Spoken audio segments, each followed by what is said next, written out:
Hello, everyone. I'm so glad you joined us today. My name is Laura Taylor, and I'm the Curator of Interpretation here at the National Museum of Toys and Miniatures. I just wanted to remind you that if you would like to ask a question, there's a Q&A function down below, and you can type your question into that, and we will try to get to it during the program. I'm very excited today because we had people from 15 states, one from Canada and one from the UK sign up today. So we have a national and international group today. And it's my pleasure to introduce Ajelle Wade, who is the toy coach. And Ajelle has been a designer for over a decade. She has worked for major companies. She holds several patents. And I came to know her through her podcast, The Toy Coach, which is just amazing. And as you know, we study the history of toys, how they're manufactured, the economics of them, how they're designed, as well as their cultural and social impacts. So it's really exciting today to hear from Ajelle and hear about her experience in the contemporary world of toys. So I'll hand it over to you, Ajelle. Thanks so much, Laura. Hello, everybody. Thank you so much for being here. It's so strange because I feel a little bit alone, but I know there are lots of people here supporting me. So thank you. Thank you for being here. Let me just make sure I am pinned so that I can share my screen and you guys will see it. Okay, so let's dive right in. So my name is Ajelle Wade, AKA the Toy Coach. I started in the toy industry, as we've all been saying, over a decade ago. I love this industry, but now I'm known as the Toy Coach in this industry. This is my Hey There slide. Hey there, welcome. So I'm New York based. I'm a salsa and bachata dancer. I live in New York City. I've worked for toy companies over my career like Toys R Us, Party City, Madame Alexander. These are some fun images of kind of my toy career, my life a little bit. At the top left over here, you'll see this is a picture of me actually setting up for a buyer presentation while working at a toy company. This is how simple it can be, where you're just in a conference room with like mock-ups of your products and you're meeting with buyers at retailers to show them your product, tell them how much it costs and what it will look like. This is a photo of me and my boyfriend who also works in the toy industry. We're a toy couple. We're just at a toy industry event, and these are some of the very important photo ops and work we get to do while we're at these events. This is a photo of me traveling to Kenya. I actually visited my best friend. You can't see her face, but is that her? Oh no, that's my arm. But you can't see my best friend in this photo, but she lived in Kenya for a little bit. So I went in Nairobi. So I went to visit her for a bit. And as I said, I'm a salsa and bachata dancer. This is the proof. For real. I perform and do that stuff for fun. Now, I'm a 3 times patented inventor. My very first patented invention, this was done while I was working at a toy company. It's called zip screens. So when I remember when we first was coming up with this idea, and I say we because I worked on this project with my boss at the time, and we actually spent weeks coming up with something completely different. So we were charged with going after the screen printing market back in like 2011, I believe.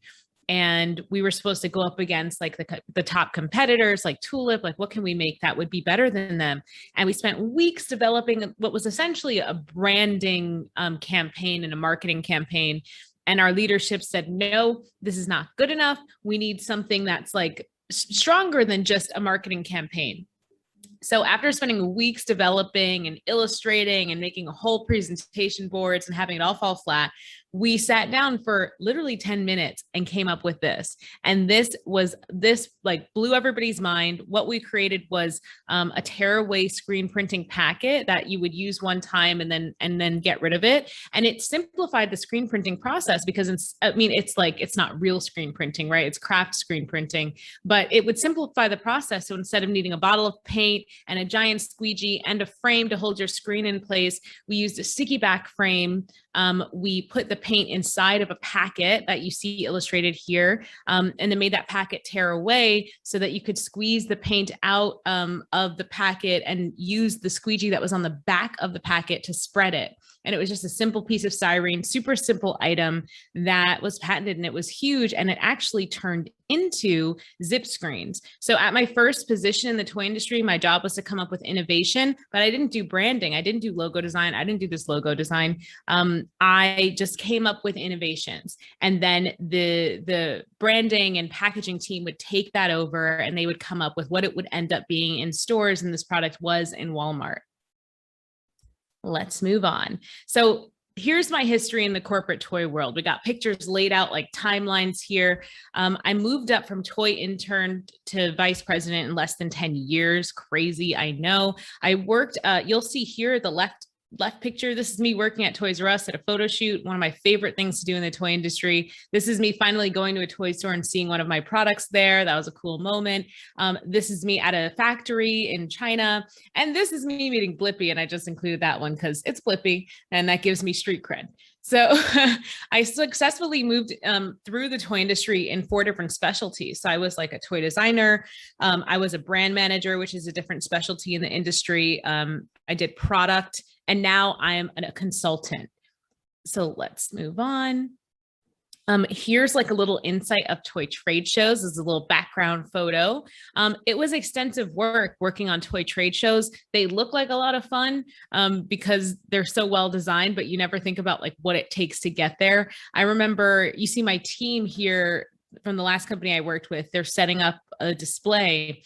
And I remember when we arrived at the display and seeing how empty everything was, and then having the picture of what I had rendered and what I was going to display was kind of just really, it was a little debilitating, because you're like, okay, so my team of 3 people needs to make this giant facade happen. And actually in the picture of me with Blippi, that's what we were actually building, this facade back here. So yeah, this is just a little peek. I worked with, I developed hundreds of products in my toy career, and at toy trade shows, you get a chance to display them all. So becoming the toy coach, people always wonder, like, how did you become the toy coach? How did you do this whole thing? How did you get into this? First, what happened is I just had a podcast. I had this podcast where I really gave I explained the way that I think about the toy industry. I explained how I look at toys and products, and it resonated with people. It led me to getting some pretty cool media coverage. First thing I got that was huge was NBC's Access Daily. I got to be a toy expert a couple of times and go on there and talk about toys. I actually was visiting my boyfriend's family yesterday, and his dad was like, "Why aren't you on TV anymore?" And I'm like, "I don't know, man. I'm trying to get back on there." But honestly, I'm going to be real with you. It is so much stress and pressure that if there's not a slot for me for a while, it's okay. I can wait my turn, because the stress and pressure of it all is crazy. And then here you'll see me chatting with Marie Forleo. I got an incredible opportunity to get interviewed by her. And the coolest thing that I'm most proud of is my course. I have a course called Toy Creators Academy. I've had over 50 students take this course, and I arranged a virtual speed pitch event for my students. And the last event that we had in May, we had Hasbro attend, we had What Do You Meme attend, we had Zuru, PSI, I had Mattel attend to teach a lesson, not to review pitches, but still they attended. It was fantastic. So the Toy Creators Academy course itself, and then the virtual pitch event, is something that I'm really proud of, because it's helping newbie toy creators break into the industry and make connections that they couldn't have made on their own, or it would have taken them years to make on their own. So now you might be thinking like, wow, this is cool. How do I get in the toy industry? Is there even any opportunity in the toy industry? Well, yes. I will say, yes, there is, my friend. There is a ton. Look at it. It's just growing opportunity. This little girl is illustrating that for you. So the U.S. toy industry is really not showing signs of slowing down. It used to be an industry that grew. It grew just like 1% year over year. Then COVID hit and nobody could go outside and they all stayed at home and they were all bored out of their minds. And we started having double-digit growth. It's crazy. So sales increased 27% in the first 4 months of 2021. And I want to quote, I want to source that from NPD data. NPD data is a website that the toy industry uses often to get a hold on data and analytics in the retail space and the sales space. So that's where this data is from if you want to check out NPD data.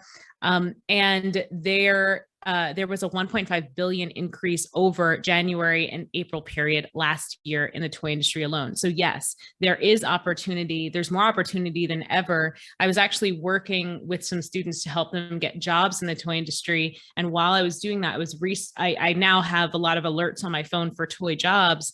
And there are so many more opportunities for toy jobs right now than there were when I started. I mean, just big companies, small companies, like there's a wealth of opportunity right now. It's an incredible time to start professionally or as an inventor in this industry.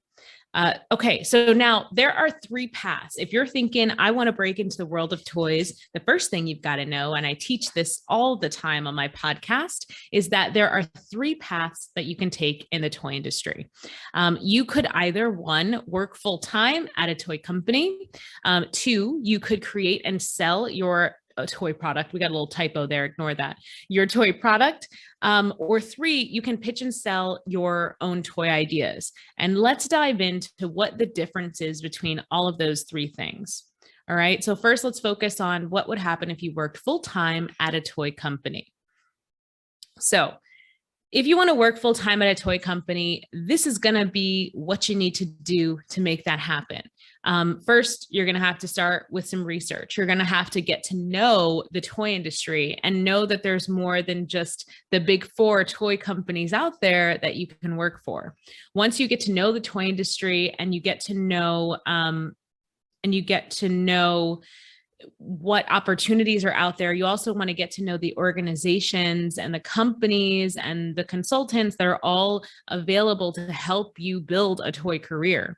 There are, there's programs that I have, but there's also recruiters out there that are specific for the toy industry. They're specifically recruiting for this industry, and those are the people that you would look to help you get a toy job.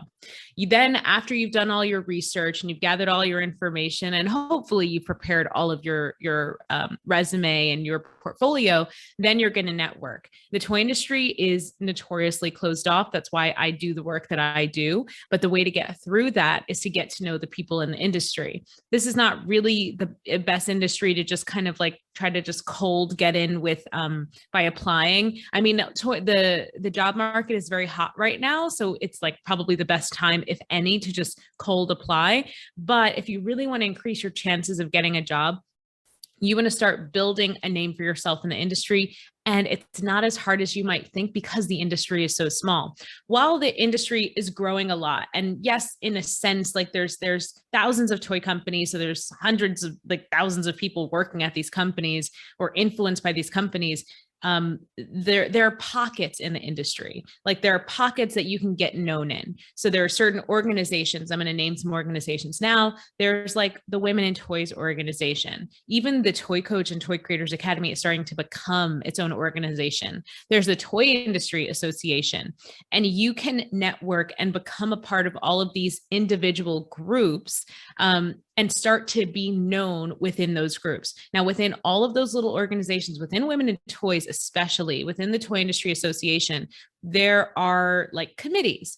And in these committees, there are people who work for all different kinds of toy companies, from Viacom, which owns Nickelodeon, to people that work for Mattel, to people that work for toy companies that you might not know the name of, like Creative Kids, one I used to work for. And all of those people are coming together to do something. Like it depends on the committee. They might be coming together to grow membership for a certain organization, or they might be coming together to put on a special event for a certain organization.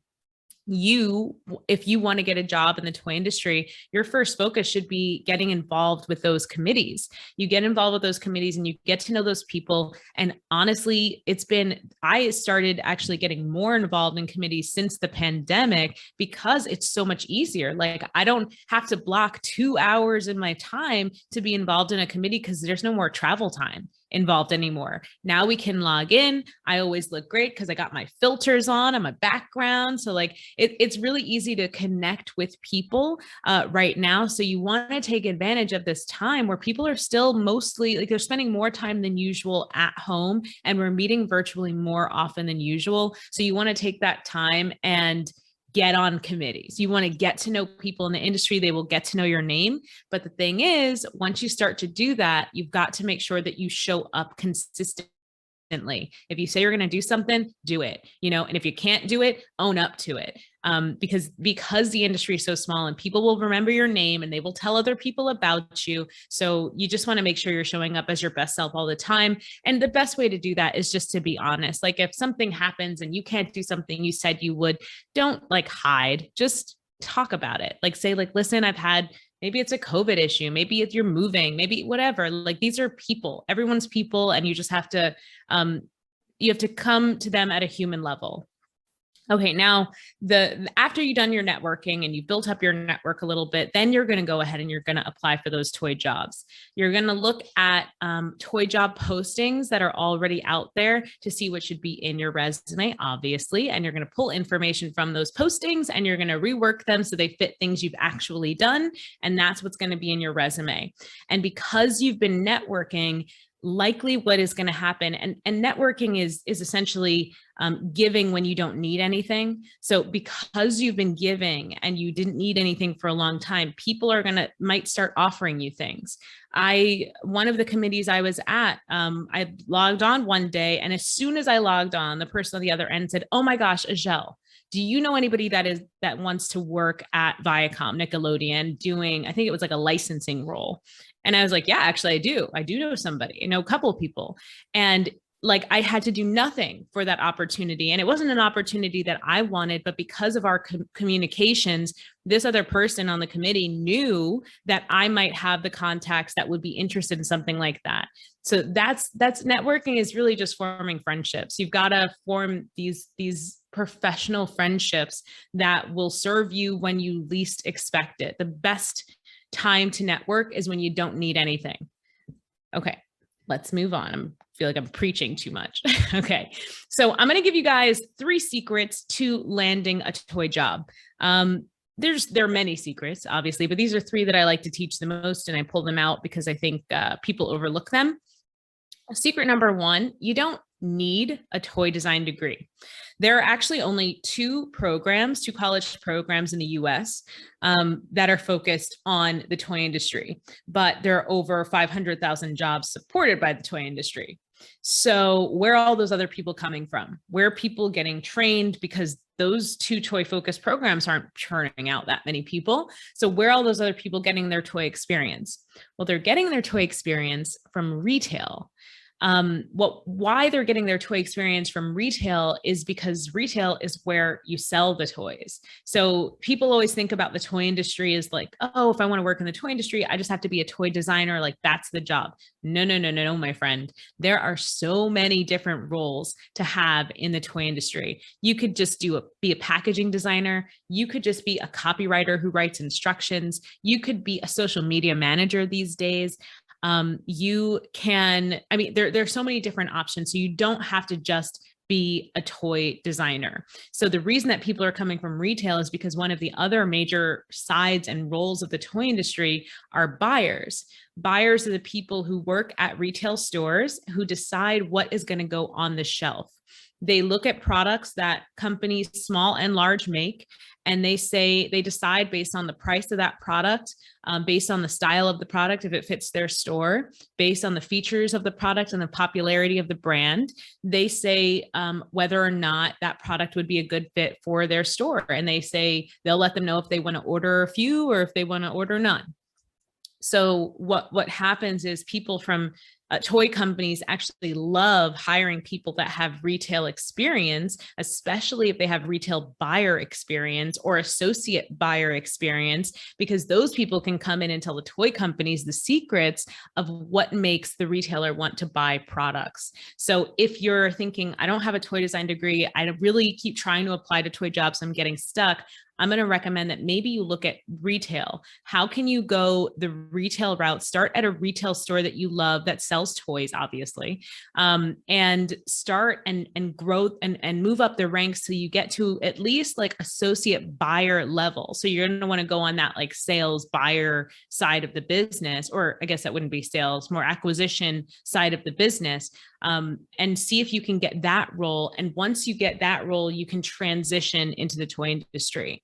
So there are some job overlaps, and I just want you to look and pay attention to the roles and responsibilities of those jobs. Oh, one more thing I want to point out is when I worked at Toys R Us was both a retailer and a toy manufacturer. So that is a great example of a toy store that you could transition to from being a retailer somewhere else. You could be a retailer at Sam's Club, and then you could transition to being a retailer at a toy store that also is a retailer that brings in other toy products, right?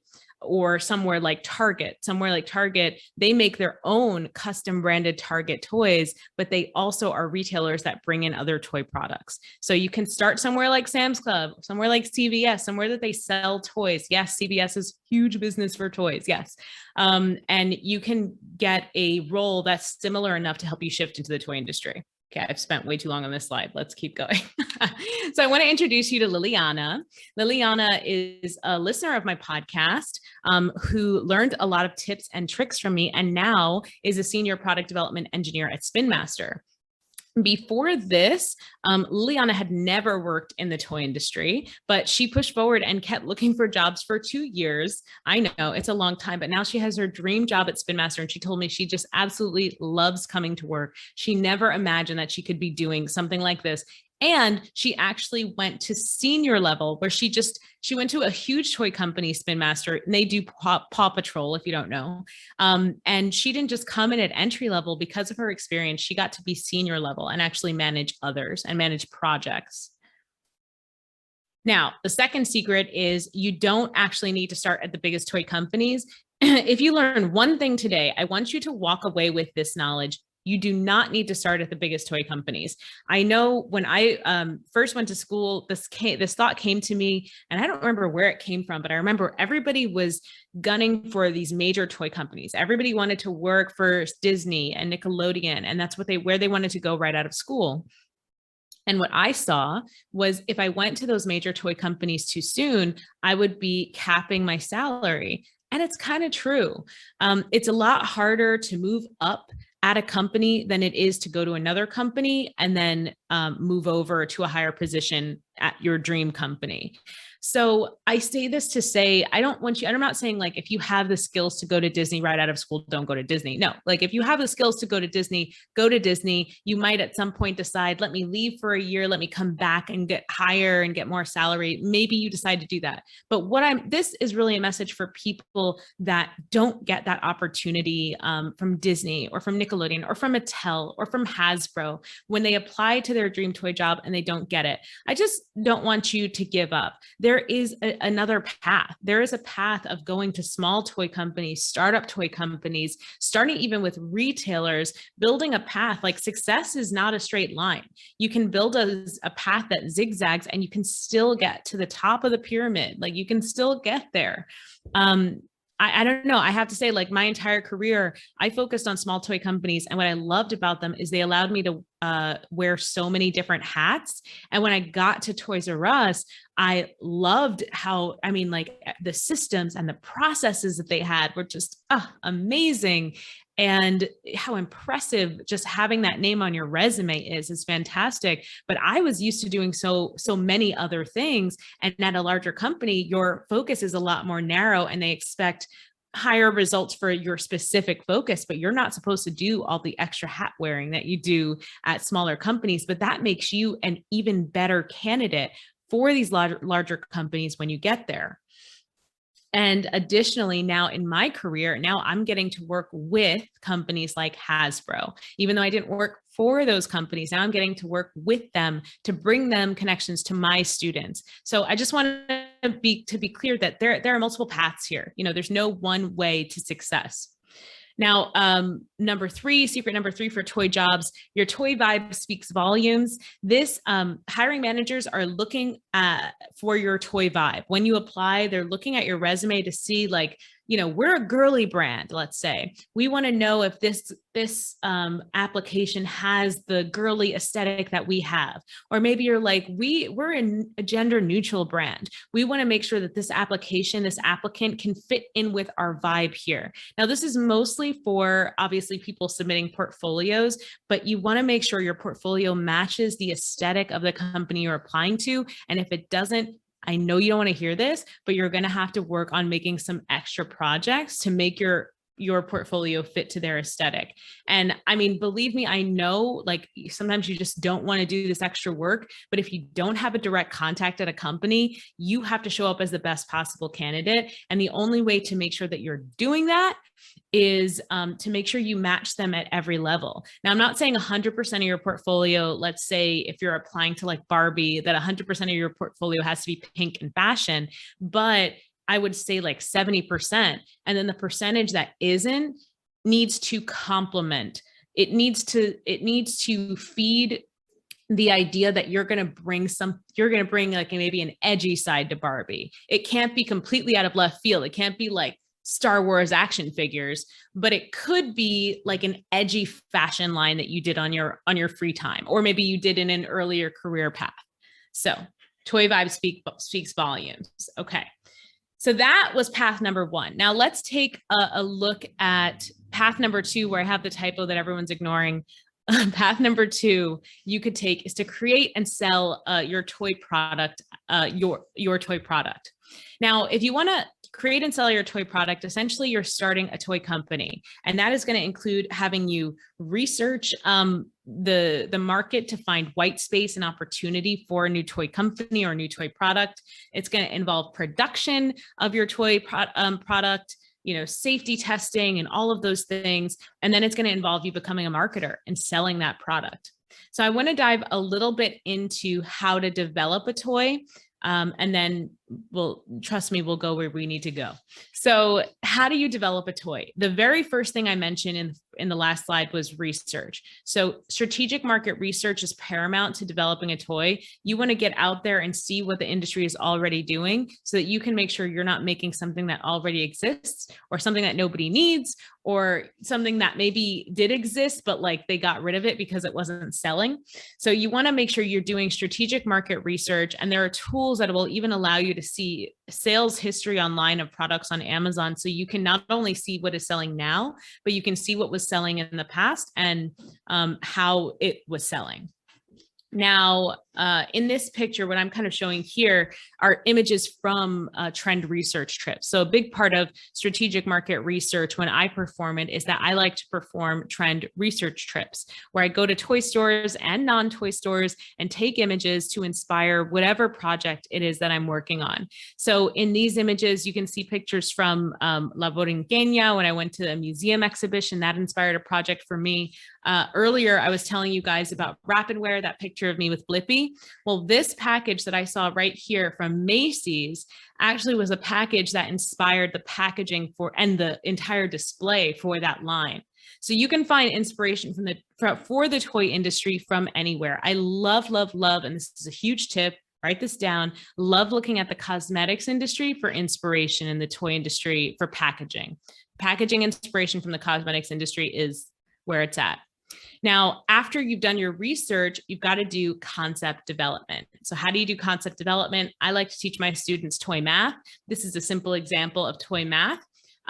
You can brainstorm easily with toy math by taking an existing play pattern or an existing toy, combining it with a trend or some good content or a sense you have, and then see what toy idea comes out of it. So A couple of examples, an existing play pattern or toy could be Monopoly. You could combine that with the Nailed It TV show, which was popular, and you might get a great toy idea, a board game where the goal is to complete a cake empire. Now, you can actually find toy math in the toy industry when you kind of look at it. What Do You Mean is a card game that was inspired, well, I would say that was created, and it kind of seems to be inspired by Cards Against Humanity and memes. They kind of combined those two play patterns and came out with What Do You Mean? It was the top toy of, what was it, 2018 and 19. They rocked the price of the retail price point of this category and size of game product. They charge more than anyone ever thought that you could charge for this kind of product, and it sold like crazy. So I would say toy math is a great way if you're stuck to come up with new ideas. So let's move on. So step 3, if you're developing your own toy product, would be design development. I brought some fun images because I thought it would be a lot of fun for you guys to see.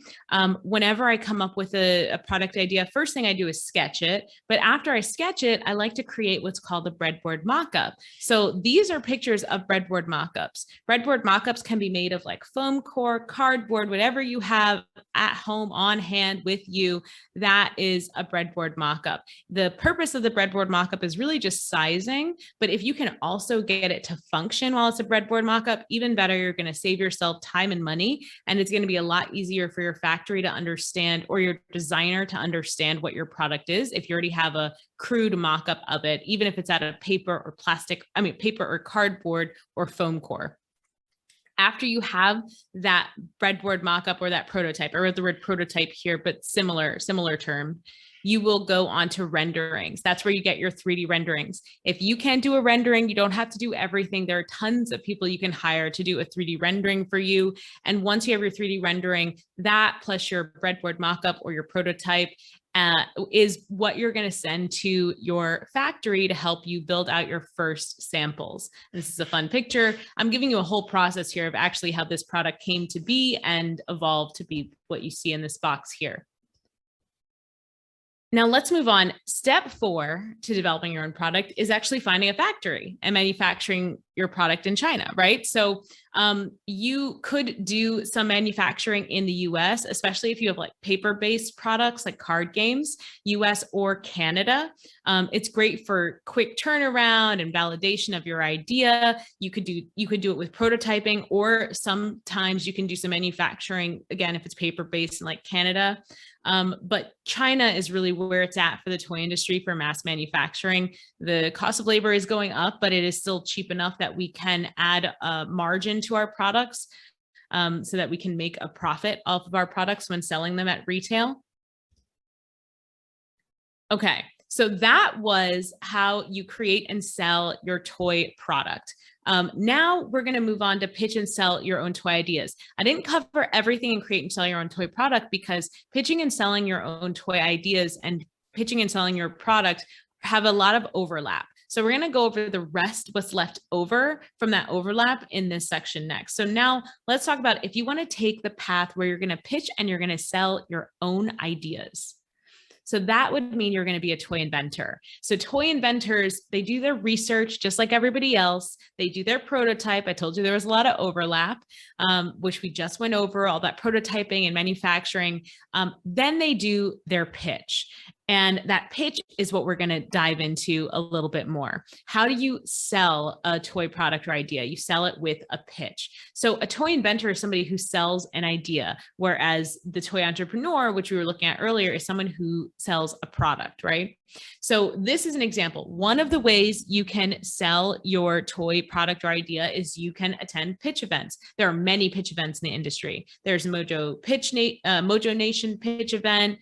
There is the Shy Tag event, which is now People of Play. Women in Toys has an Empowerment Day event. I have a virtual toy pitch event. There are many different events you can pitch and sell your toy ideas at. What you do is, hold on, I think we're going to go to the next slide to see what you do. Yes. So what you've got to prepare for your pitch event is what you have to prepare to pitch your product is you need to have a sizzle video. You need a PowerPoint of your idea. Ideally, you need, in order to have a sizzle video, you're going to need a working sample of your idea, and you need a toy company contact list. So let's talk about what all those things are.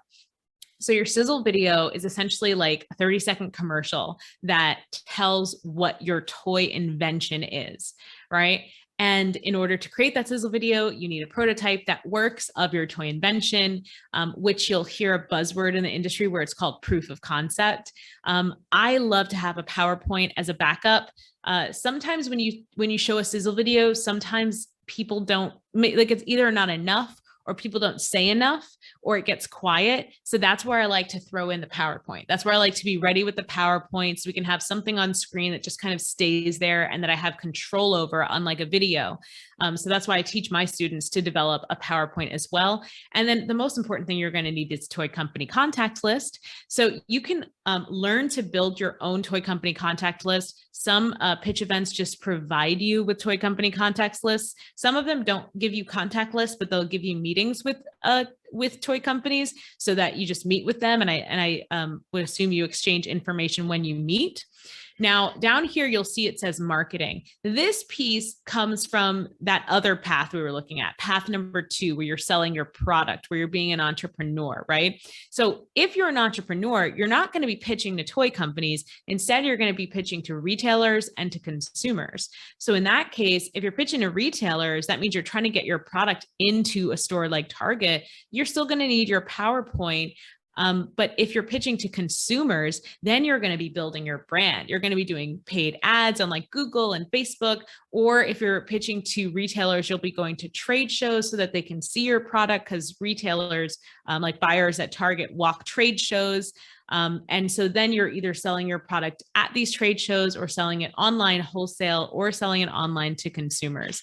And that is step 5 up here, selling your ideas, your products and services. So you see, there was a lot of overlap there. So let's overview all the things we just covered. So there are three different paths into the toy industry, and you might have noticed some overlap.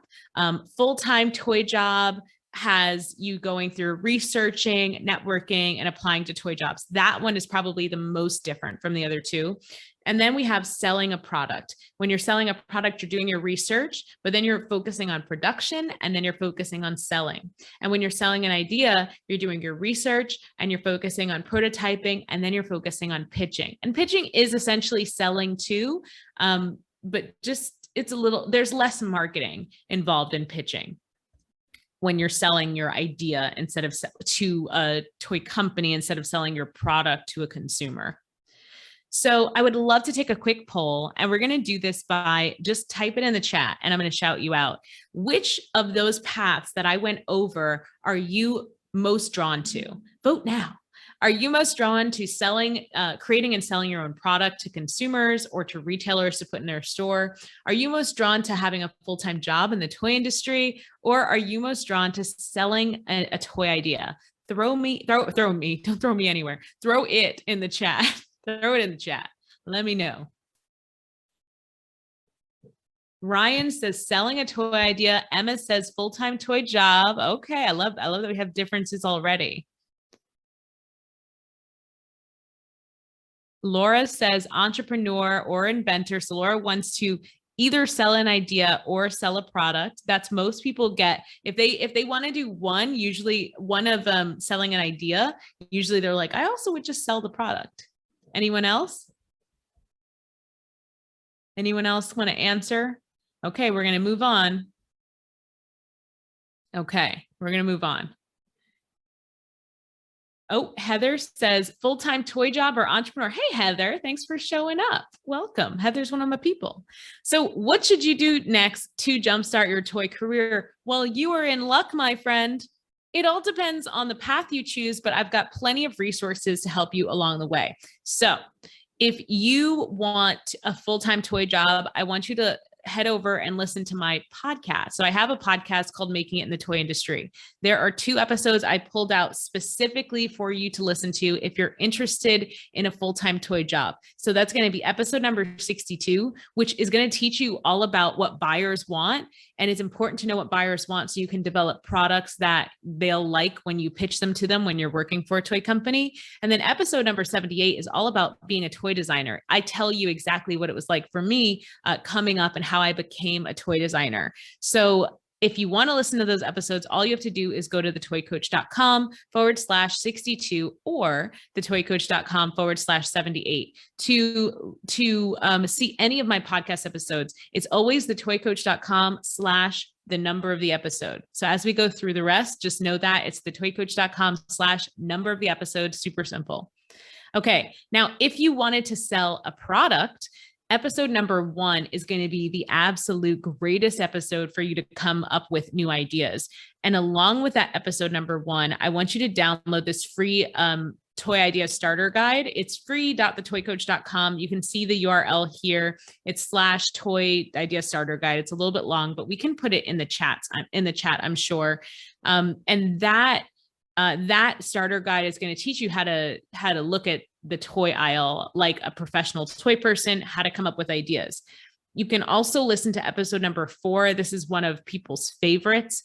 This is all about manufacturing your toy ideas and how to start doing manufacturer research with a site called Alibaba. So to listen to all of those episodes, go to thetoycoach.com/1 or thetoycoach.com/4. Now, if you are like, I want to sell oh wait, this is the wrong one. Oh no. Okay. It should say sell an idea. Well, let's ignore this. This should say sell an idea. If you want to sell an idea, then I want you can listen to episode number 88, fantastic episode about what it's like to pitch and sell your toy ideas, thetoycoach.com/88. But I'm also having a great toy idea masterclass that's going to be happening tomorrow. So you can register for that at free.thetoycoach.com.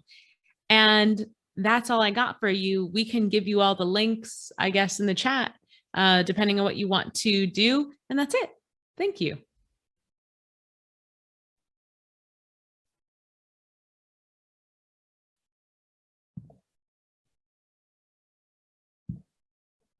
All right. I'm trying to come back here. I hope I'm here. There I am. Ajelle, thank you so much. I cannot even imagine what the Toy Creators Academy is like if you've given us this much information in 45 minutes. I mean, I feel like I have learned so much from you. I'm ready to leave the museum and plunge into the toy industry. Yeah, Toy Creators Academy is a lot. Yeah, it's a lot. Yeah. I wanted to remind everybody you can put your questions in the Q&A function. And we have a question from Abby Anderson who says, what is the best part of working with the toy company and the worst? Interesting. The best part of working with the toy company. I mean, you mean in opposition to working for yourself? I guess like there's a couple ways you could answer that, because the best thing about working with a toy company is that you get to design so many products, and depending on the company, most of them come true. So actually bigger companies like Disney, a lot more of my friends that work for those companies design a ton of stuff that doesn't come true because they design so much, but they like release fewer products because they're more expensive. But if you work for a company like that's like, they do more mass market products, like the company I work for, Creative Kids, like Toys R Us, you're going to design, like you might design 50 products a year and like 25 might come out. And that's incredible. That's just the coolest thing that you can't do by yourself. When you're creating your own product, you can't release 25 products by yourself. You go broke. You have nowhere to live. So that's the best part. The worst part, I don't know. I guess the worst part, this is a good one. You have to be careful about who you work for and what you sign when you start working for a toy company, because they limit what you can do. You may not, it's funny, whenever I hire a freelancer, I have to ask, like, where do you work? Like, do you work anywhere else? Because if you work for another toy company, then I can't hire you to work on my product, because technically some of their agreements will say that anything this person produces, as long as they work for us, is ours, even if they don't make it for us. So that's something to pay attention to. And I think that one of the things I heard on one of your podcasts too about working with a large toy company as opposed to working for yourself or working is that, you know, you're not always making the final decisions about that toy. Like, you know, things can change after you've designed it. Things can change because there's a lot of other people in the mix. Yeah, for sure. I mean, that part didn't matter to me as much. I don't know why. I mean, I guess maybe things I designed didn't change too much. Maybe I was always in a higher position, so I could really influence it. But for me, like, there were a couple of things that I designed that I remember my boss was like, no. And I don't know, you still get to make it. Because it's not like you still, in order to get the no, you still have to make a sample that they can say no to. So in my mind, I still made it, whether or not it's going to go on the store. For me as a creative, I feel like it's still out. It came out of my body. I did it, you know? Yeah. Yeah. When you were a kid, could you have imagined that this was going to be your career? No, I always wanted to work with kids. So I knew, I mean, I guess I thought I was going to work more directly with kids. I thought I was going to be a psychologist and a teacher, and I kind of became a teacher, but yeah, so I'm just happy to influence kids since I don't work directly with them. And no, I never thought I'd be in toys though. Yeah. What are some of the practical skills, even if you don't go to a program, if you don't go to college to be a toy maker, what are some of the practical skills that you think would help people along the way? Okay, great question. So I would say, I mean, design, it depends on what you want to do. If you wanted to go the route that I did, design skills are so powerful because usually there's like a lot of decision makers in a room. Usually the decision makers can't execute. So if you can execute a design, that has a lot of power. You can get things done and people start seeing you that way. The drawback to that is there's a cap like to how much you can make as a designer. So at some point you're going to want to shift either into marketing or into product. So you want to make sure that you're always staying aware of the business of toys, that you're not forgetting about how much this is going to cost and how much people can sell of this price point. The designers that forget about the business of toys get stuck as designers, and they can't grow past that. Mm-hmm.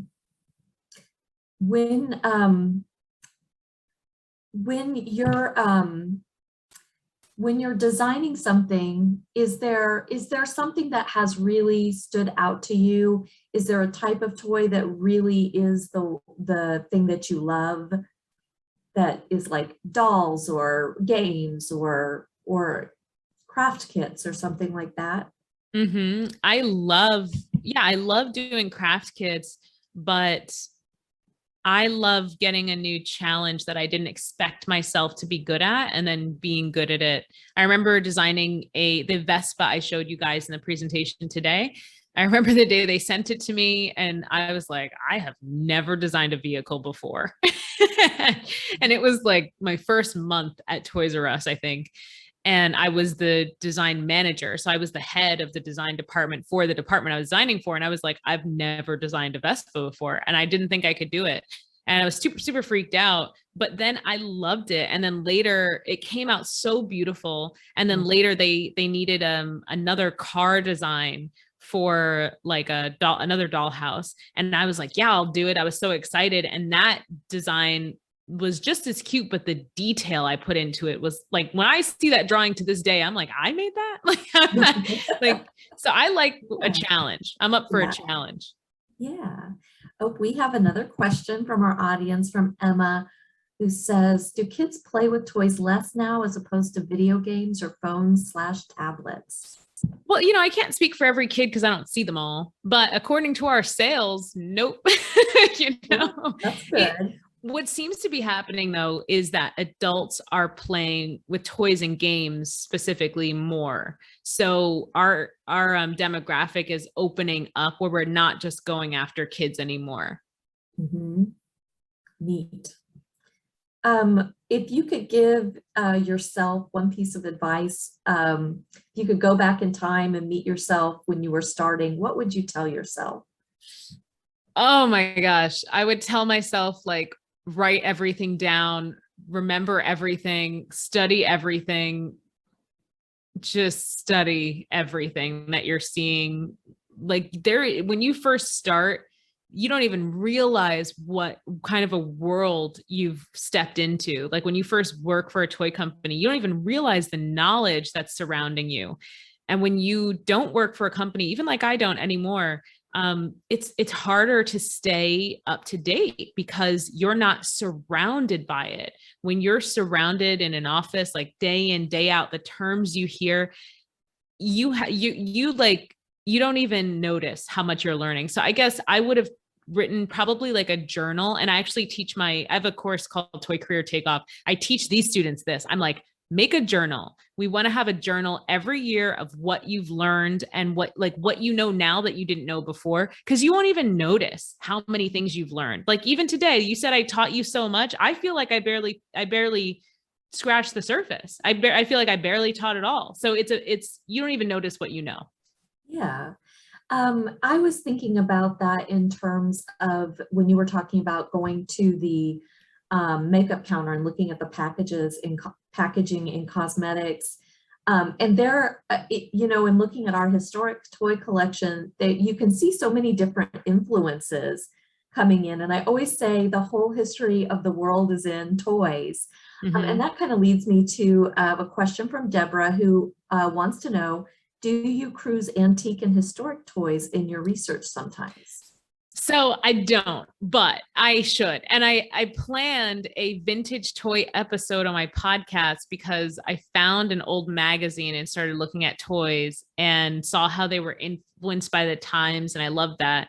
But no, I don't. But hold on. There is an Instagram handle that has amazing vintage toys that I've been following. So you can ask your next question, but if I can find the handle while we're chatting, I will shout it out because they have a great vintage toy collection. Oh, yeah, we love that. Emma asks, what you said earlier, what types of toys do adults play with? Oh, games, like card games, party games is the category. So it's mostly party games. And then there's like this collectible side for the adults. Like Funko has so many licensed collectible characters. That's what we're hitting adults with: the collectibles, puzzles, and adult party games. Actually, I should also even toss in outdoor toys. Like we're seeing like new versions of like slip and slide and pool floats and stuff. That's they're toys too. Yeah. Yeah. And Genesis has a question. Where do you see the future of toys going? Ooh, I just recorded a podcast episode with a company that does augmented reality, and that is where I see the future of toys going. Because it's so funny, like right now the toy industry is suffering with a container crisis. We can't get enough everyone, it's not just the toy industry. People can't get products shipped here, and it's costing an arm and a leg to do so. So it only reasons to assume that what could happen from that is that people will, one, buy experiences instead of products. And one of those experiences could be virtual experiences that we integrate into our toy products, right? I sell a digital course. Imagine if we start selling digital toys. Like that, I think is the next big thing. Mm-hmm. Yeah. What about sustainability and eco-friendly toys? Do you see a future in that?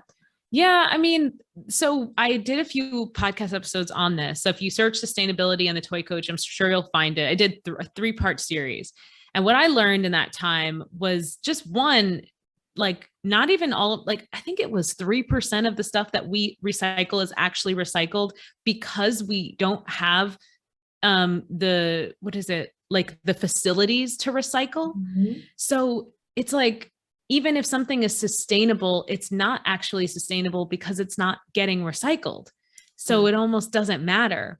But I did see something the other day, which now you're actually making me think of. There was this young woman and she created, I think this is somewhere in Africa, I don't know where, but she found a way to turn like garbage plastic into blocks that they're using to pave roads in her town. And one day the goal is to turn it into building blocks that they could use for homes. But it would be really great if the toy industry could use materials like that to make toys. Now we have like testing requirements that we have to pass, so the materials will have to be probably cleaned and tested, and it's like a whole thing. But I think sustainability, if the toy industry, instead of making it easier to recycle the toys that we're making, if we could have some initiative or some line of product that is made out of materials like that are going to be thrown away, that would be ideal. But I don't know if anyone's really spending the time or money on that right now. Mhm. All right, well, we are almost at our time, and I want to thank Ajelle so much for sharing her knowledge with us today. I hope once things sort of settle down with our pandemic, she'll be able to come visit us in Kansas City and Yes. see the collection and I've never meet been. us again. Yeah, we'd love for you to come. Yeah, me too. Yeah. All right, well, thank you so much, and thanks to Kelly and Jason on the back end for keeping us going. Yes. And this recording will be up on YouTube. So if you know somebody that you want to share this with and you think that they would be a good candidate for the toy industry, this would be a great entry point. Thank you again, Ajelle. This has been wonderful. Thank you so much. This has been a lot of fun.